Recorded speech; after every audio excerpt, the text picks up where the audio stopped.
Hollywood's early years weren't quiet, polished, or innocent. They were loud, scandalous, and dangerously bold.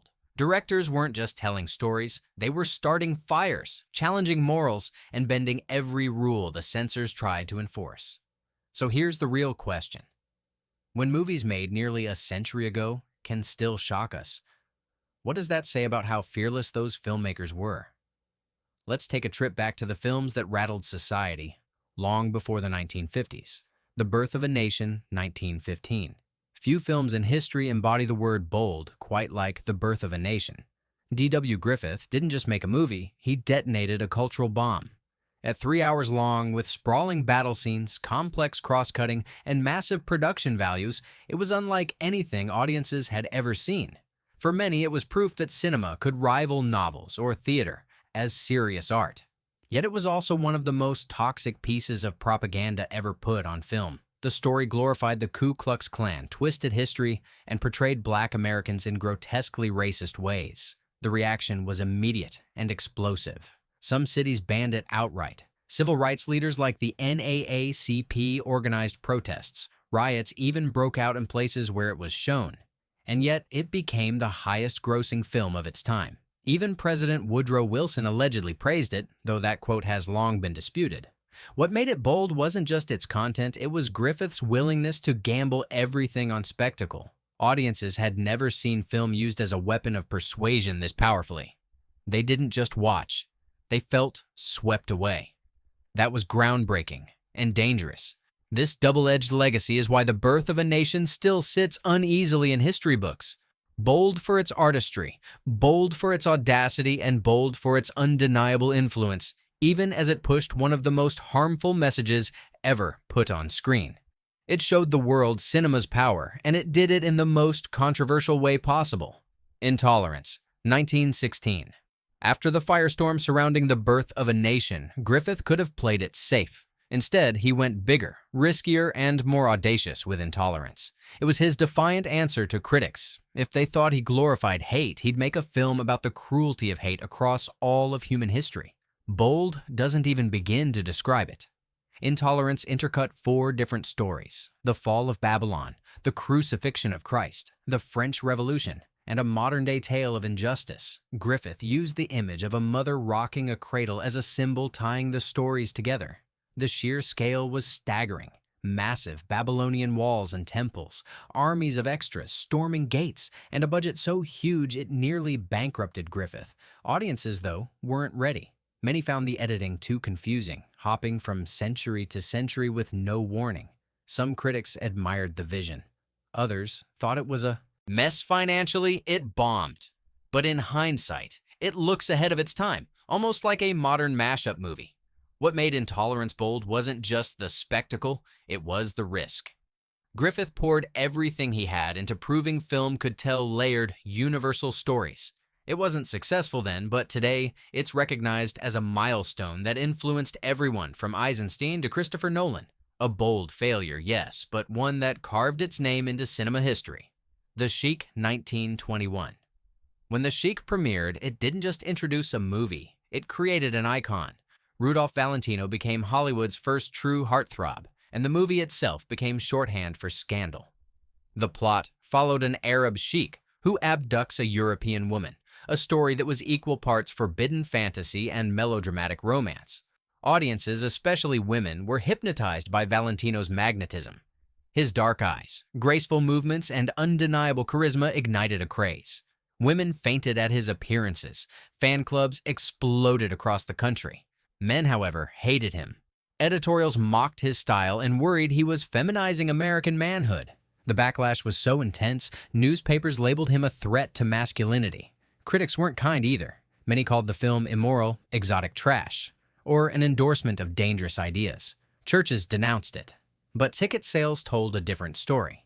The Sheik was a massive hit. It proved that audiences craved passion and spectacle, even when it rattled society's moral guardians. What made the film bold wasn't just the story, but the cultural explosion it triggered. Valentino became both adored and despised, sparking conversations about gender, desire, and cultural fantasy. For Hollywood, it was proof that controversy sold. Bold, scandalous, and unforgettable, the Sheik didn't just make a star, it made history. Foolish Wives, 1922. If there was ever a director who thrived on audacity, it was Erich von Stroheim. With Foolish Wives, he didn't just push boundaries, he blew right past them. Stroheim directed and starred in the film as a fake Russian count preying on wealthy women in Monte Carlo. What unfolded was a scandalous tale of greed, seduction, and corruption, shot with jaw-dropping extravagance. Stroheim spared no expense. He built lavish sets, recreated Monte Carlo down to the last detail, and turned everyday scenes into feasts for the eye. Universal promoted it as Hollywood's first million-dollar movie. That price tag alone was shocking for the time. But it wasn't just money that made it bold, it was content. Stroheim reveled in vice. His character seduced, lied, and exploited with barely a hint of moral consequence. Censors went ballistic, slashing whole sequences and condemning it as indecent.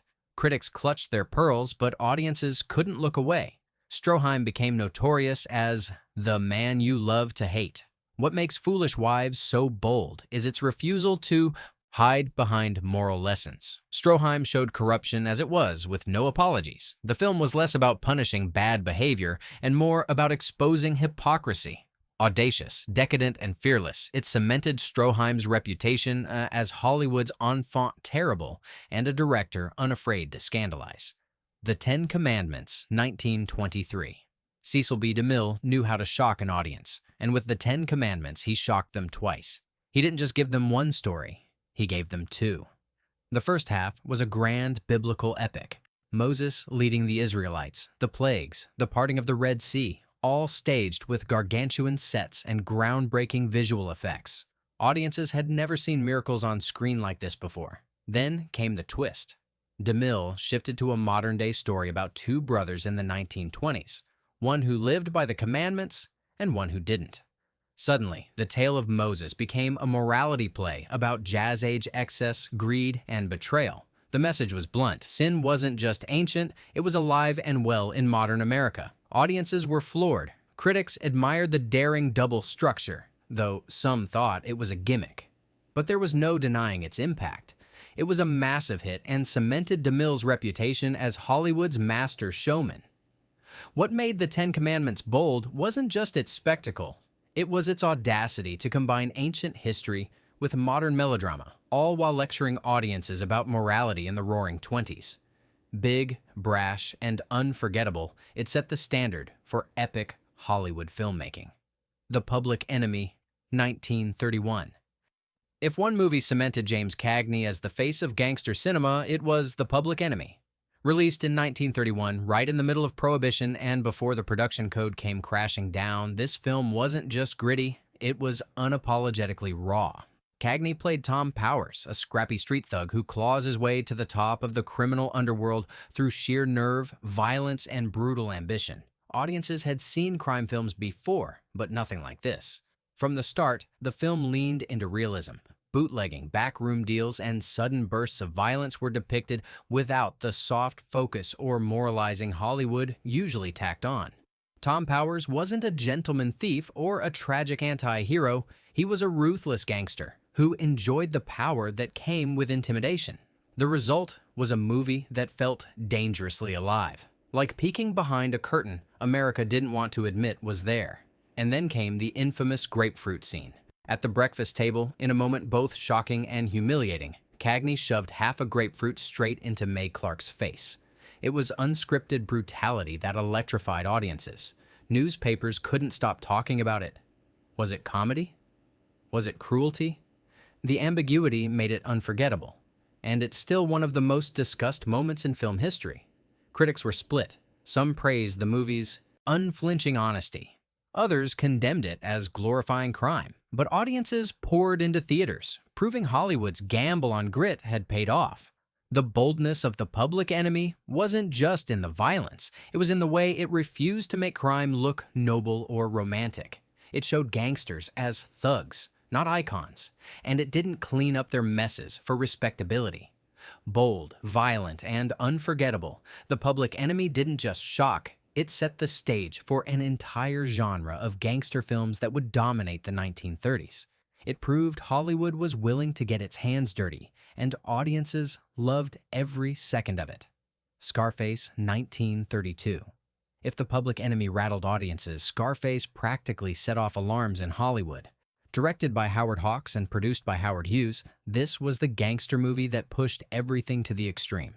Inspired by the real-life exploits of Al Capone, it told the story of Tony Camonte, played by Paul Mooney, whose ruthless climb through the ranks of organized crime was as thrilling as it was terrifying. What made Scarface so bold wasn't just its subject, it was its refusal to hold back. Gunfire roared from Tommy guns, rival gang members were mowed down in cold blood, and the body count piled higher than anything audiences had seen before. The violence was so shocking for its time that city and state censorship boards nearly banned it outright. Hughes and Hawks were forced into a battle with censors, who demanded changes, disclaimers, and alternate endings to tone down the movie. Hughes fought them every step of the way. Even the advertising leaned into the controversy. Posters screamed slogans like "The Shame of a Nation," as if to scold audiences while daring them not to buy a ticket. And it worked. Viewers who were curious about all the fuss poured into theaters, ready to see what the government didn't want them to. There were whispers, too, about Tony's obsessive relationship with his sister, a subplot that critics at the time considered taboo. Combined with the relentless violence, it made the movie feel almost dangerous to watch. And yet, it was exhilarating. Scarface didn't just depict crime, it reveled in the chaos of ambition unchecked. The film left audiences stunned and politicians outraged, but its impact was undeniable. It set the template for every gangster movie that followed, from The Godfather to Goodfellas. Bold, violent, and defiantly unapologetic, Scarface proved that cinema could shock, scandalize, and seduce all at once. Babyface, 1933. If there was one movie that made the Hollywood censors panic, it was Babyface. Starring Barbara Stanwyck in one of her fiercest roles, this pre-code drama was nothing short of scandalous in 1933. Stanwyck played Lily Powers, a woman from a dead-end steel town who decides to climb out of poverty the only way she can, by using men as stepping stones to success. And she doesn't apologize for it from the very first reel, Baby. Face pulled no punches. Lily's father exploits her. Her environment offers her nothing, and her only tool for survival is her ambition. Armed with advice to use men instead of letting them use her, Lily heads to New York and begins her unapologetic rise. Office by office, floor by floor, man by man, she seduces her way upward in a skyscraper, and the film makes no attempt to soften the message. Audiences were stunned. Women on screen had been portrayed as virtuous or tragic victims, not calculating survivors who bent society to their will. And men? They weren't heroes. They were pawns in Lily's climb. The Hayes office was horrified, demanding edits and a rewritten ending where Lily faces consequences. But even with changes, the sheer audacity of the original story couldn't be erased. What made Babyface bold wasn't just its subject matter, it was the way it stripped off Hollywood's pretense. It said out loud what everyone already knew. Power wasn't always earned. Sometimes it was taken. Stanwyck delivered the role with fire, embodying a heroine decades ahead of her time. The backlash was so intense that Babyface became Exhibit A for why the production code needed to be strictly enforced. In other words, one woman's ambition brought the hammer down on Hollywood. Bold, scandalous, and unforgettable, Babyface still stands as one of the most daring films of the 1930s. Freaks, 1932. Few films rattled audiences like Todd Browning's Freaks. This wasn't just horror, it was confrontation. Browning, who had directed Dracula the year before, cast real circus performers with physical differences to tell a story about love, betrayal, and revenge. It wasn't monsters created in a lab, it was human beings who society labeled freaks. That choice alone made the film one of the boldest experiments in Hollywood history. The plot centers on a group of circus performers who welcome a beautiful trapeze artist into their community.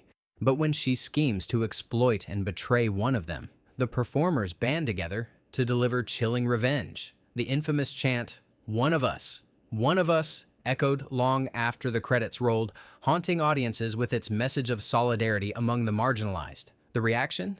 Pure outrage. Test screenings reportedly left people fainting or fleeing theaters. Critics called it grotesque, shocking, even subhuman. MGM panicked, slashed nearly half an hour of footage, and tried to bury the movie. Some countries banned it for decades. Browning's career never fully recovered. But here's the thing. Browning wasn't mocking the performers. He was challenging the audience. He forced viewers to confront their prejudice by showing that the so-called freaks were kinder and more loyal than the so-called normal people. In doing so, he turned society's cruelty into the true horror. What made Freaks bold wasn't just the imagery, it was the honesty. Hollywood usually hid difference, but this film put it center stage. It was raw, shocking, and way ahead of its time. While it bombed in its day, it became a cult classic decades later, revered for its daring humanity. Bold, disturbing, and unforgettable, Freaks remains one of the most talked about films ever made. The Story of Temple Drake, 1933. If you want to know why the production code was enforced with an iron fist starting in 1934, look no further than The Story of Temple Drake. Based on William Faulkner's controversial novel Sanctuary, this film dove straight into territory Hollywood had never dared to touch, and it paid the price by becoming one of the most scandalous movies of its era. Miriam Hopkins starred as Temple Drake, a Southern debutante whose carefree choices pull her into a spiral of crime and corruption. When she ends up entangled with a brutal bootlegger and forced into a life of degradation, audiences in 1933 could barely believe what they were seeing. While censors cut the most extreme parts, the film's implications were clear, and its tone was darker than nearly anything else in mainstream cinema at the time. Critics blasted it as immoral, theaters faced pressure to pull it, and Paramount ultimately withdrew it from circulation for decades. For years, the film became almost mythical, a whispered about example of how far pre-code Hollywood had pushed before the hammer came down. What made Temple Drake bold wasn't just the subject. It was the refusal to sugarcoat the dangers lurking beneath society's polished veneer. It suggested that nice girls weren't immune to corruption, that violence didn't always spare the privileged, and that the consequences of reckless choices could be devastating. Those were messages America wasn't ready for. The uproar around the film became a rallying cry for conservative groups demanding stricter enforcement of Hollywood censorship. Within a year, the code was no longer just guidelines, it was law. In other words, Temple Drake helped end the freewheeling era of pre-code Hollywood. Bold, shocking, and deeply unsettling, it remains one of the most notorious films of its time. Gone with the Wind, 1939. When Gone with the Wind premiered in 1939, it wasn't just a film, it was a national event. Running nearly 4 hours long, drenched in Technicolor, and loaded with drama. It was unlike anything audiences had ever seen. The sheer scope was bold in itself, but the controversies swirling around it made it even bolder.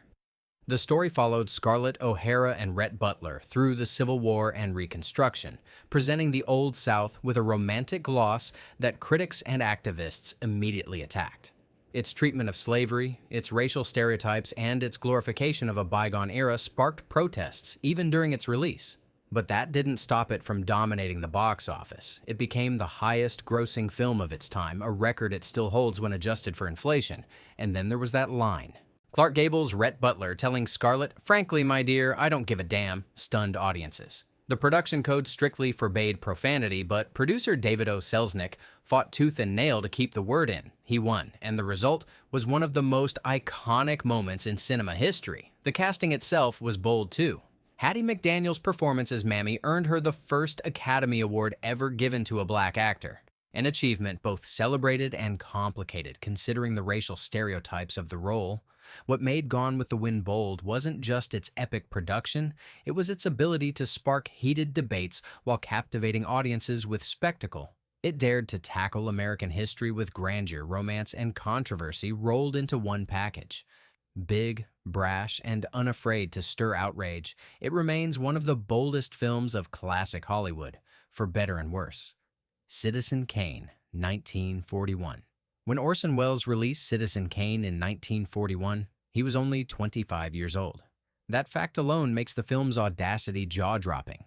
Welles co-wrote, directed, and starred in the movie, crafting the story of Charles Foster Kane, a newspaper tycoon whose rise and fall mirrored the real-life empire of William Randolph Hearst. It was bold on every level, from its technical innovation to its willingness to take on one of the most powerful men in America. The movie revolutionized cinema. Wells and cinematographer Greg Toland introduced deep focus, allowing entire frames to stay sharp from foreground to background. They used radical camera angles, overlapping dialogue, and a fractured timeline that skipped back and forth through Kane's life. Audiences had simply never seen a film told like this before, but the real danger came from Hearst himself. Outraged at the not-so-subtle portrait, he tried to kill the movie. His newspapers refused to advertise it. Theaters were pressured not to screen it. And Wells found himself the target of one of the most powerful smear campaigns in Hollywood history. The film barely made money on release but earned critical respect, and in later decades it was hailed as the greatest film ever made. What made Citizen Kane bold was its sheer defiance. Wells didn't just break rules, he rewrote them, crafting a blueprint for modern filmmaking. He dared to poke a media giant in the eye, and while it nearly ended his career, it cemented his legend. Bold, fearless, and endlessly influential, Citizen Kane remains the poster child for Hollywood audacity. The Outlaw, 1943/46. Howard Hughes never cared about playing it safe, and with The Outlaw he turned controversy into free publicity. On the surface, it was a Western about Billy the Kid, Doc Holliday, and Pat Garrett. But in reality, the film was less about outlaws with guns and more about Hughes pushing boundaries with Jane Russell. Hughes designed costumes that highlighted Russell's curves and built the film's entire marketing campaign around her image. Posters were plastered everywhere, promising an experience far more daring than the movie itself. Censors hated it. They delayed its release, demanded cuts, and tried to bury it. But Hughes played the long game. He fought back, stirred up public curiosity, and when the movie finally came out years later, audiences rushed to see what the fuss was about.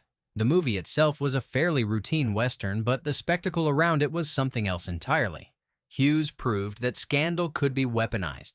By feuding with the Production Code Administration and using censorship battles as publicity, he changed how Hollywood thought about marketing. What made The Outlaw bold wasn't its script or its shootouts. It was Hughes' sheer nerve. He didn't just dare censors to stop him. He dared audiences to look away. They didn't. The film made Jane Russell a star and proved that controversy could be Hollywood's greatest sales pitch. Notorious 1946. Alfred Hitchcock always loved pushing boundaries, but with Notorious, he managed to turn romance itself into something daring. Starring Ingrid Bergman and Cary Grant, the movie blended espionage with forbidden love, and Hitchcock knew exactly how to rile the censors. The production code limited on-screen kisses to 3 seconds, so Hitchcock devised a trick. Bergman and Grant's characters shared a nearly 3-minute-long kiss, broken up into small bites of dialogue and affection. The result was one of the most sensual scenes ever filmed, skirting the rules while highlighting the absurdity of censorship. Audiences were stunned, critics whispered about its daring intimacy, and Hollywood quietly realized Hitchcock had outsmarted the system. But Notorious wasn't just about romance. It tackled heavy post-war themes, with Bergman's character infiltrating a Nazi spy ring in South America. Mixing politics with seduction was bold enough, but Hitchcock elevated it with suspense, glamour, and an edge of danger. What made Notorious bold was its balance of elegance and defiance. It was glamorous on the surface, subversive underneath, and unafraid to mix love with espionage. Hitchcock didn't just tell a story, he challenged the rules while keeping audiences breathless. Daring, stylish, and unforgettable, Notorious showed that boldness could be beautiful. All the King's Men, 1949. Closing out the decade, All the King's Men proved that Hollywood could be just as daring with politics as it was with spectacle. Based on Robert Penn Warren's Pulitzer Prize-winning novel, the movie told the story of Willie Stark, a small-town idealist who rises to power as a populist governor, only to be consumed by corruption and greed. Broderick Crawford's powerhouse performance as Stark was electrifying, a mix of charm, fire, and menace that earned him an Academy Award. But the film itself stirred unease. Released at the dawn of the Cold War, It raised uncomfortable questions about American politics, populism, and the thin line between leadership and dictatorship. Many saw parallels to real political figures like Huey Long, and Hollywood wasn't exactly known for taking such sharp jabs at real-world corruption. What made All the King's Men bold was its blunt honesty. It wasn't escapist entertainment, it was a mirror, reflecting back the dangers of power unchecked. Audiences responded strongly, critics debated fiercely, and the Academy named it Best Picture of 1949. Uncompromising, cynical, and brilliantly acted, it was the perfect, bold finale to the 1940s. It reminded audiences that Hollywood wasn't just about fantasy. It could also hold up an unflinching lens to reality. So, there you have it. 15 films made before 1950 that didn't just entertain, they provoked, shocked, and redefined what Hollywood could be. From Griffith's epic gambles to Hughes's marketing wars and Hitchcock's daring intimacy, these movies prove one thing. Boldness has always been the real currency of cinema. Which of these classics still feels shocking to you today? Drop your thoughts in the comments, and don't forget to like, share, and subscribe for more stories behind the movies that changed everything.